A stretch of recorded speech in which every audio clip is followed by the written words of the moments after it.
25 ans après la chute du rideau de fer, le street art s'est imposé comme l'une des plus célèbres attractions de Berlin, et particulièrement la peinture murale. L'East Side Gallery est un morceau du mur de Berlin, 1,5 km jalonné d'une centaine de peintures d'artistes venus du monde entier. Dimitri Wrubel est l'un d'entre eux. Russe, il a réalisé le fameux baiser de l'amitié entre Léonid Brejnev et Erich Honecker. Venu à Berlin à l'été 90 rejoindre des amis artistes, il nous raconte comment il s'est retrouvé à peindre sur le mur. Un jour, nous sommes venus voir le mur. Il y avait un petit bungalow avec des peintures. Une fille, une Écossaise, se tenait là. Elle m'a proposé de signer un contrat. À ce moment-là, il y avait encore des gardes frontaliers de la RDA qui nous empêchaient de passer à l'ouest. Plus tard, alors que je dessinais, ils m'ont quand même donné de l'eau. Wrubel avait 29 ans et rêvait de pouvoir exposer son travail dans des galeries. Le nom magique East Side Gallery le convainc de signer le contrat sans même le relire. 7 jours lui suffiront pour réaliser son œuvre. Il ne comprendra que plus tard qu'il a cédé tous ses droits à la galerie.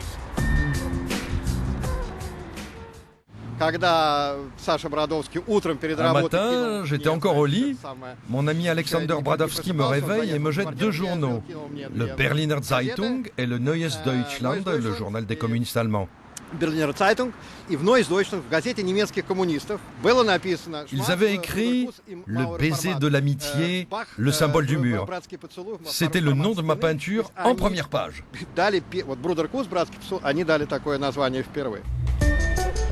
Très vite, l'œuvre de Wrubel fleurit de partout. Cartes postales, t-shirts, son œuvre envahit les magasins de souvenirs berlinois.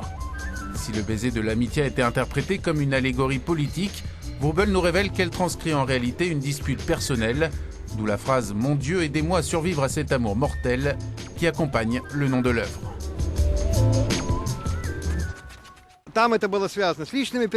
Cette peinture vient de mes expériences personnelles, de mes relations avec les filles.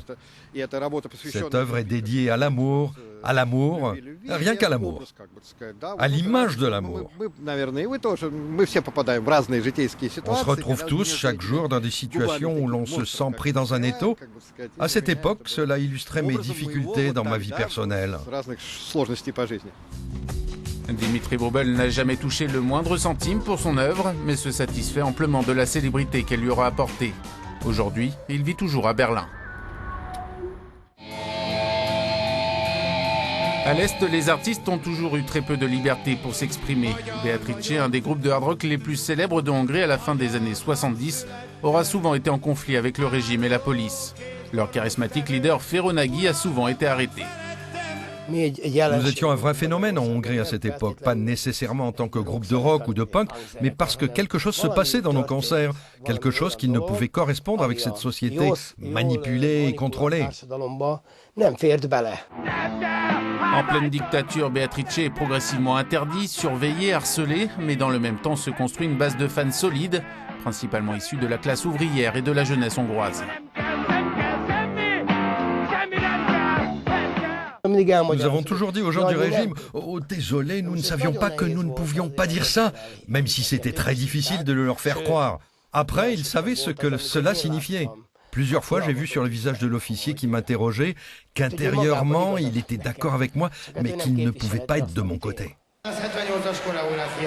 Leur plus célèbre titre s'appelait Terden Alva, à genoux. En concert, la foule se mettait donc à genoux pour reprendre en chœur les paroles du refrain. Seules quelques personnes restaient debout dans la salle, stoïques. Des agents secrets. Les membres du groupe ont un moment envisagé de quitter le pays, mais c'était impossible à l'époque. Nous avons commencé à prendre des cours d'anglais. Dans le même temps, on avait une entreprise de nettoyage parce qu'on ne pouvait pas vivre de la musique. Le régime a su que l'on apprenait l'anglais. Ils ont dû comprendre que l'on pensait partir. Donc ils nous ont rapidement privés de nos passeports. Après la chute du rideau de fer, Beatrice a connu une deuxième vague de popularité au début des années 90. Malgré les séparations et les années, le groupe reste actif encore aujourd'hui et considéré comme l'un des plus grands groupes du pays.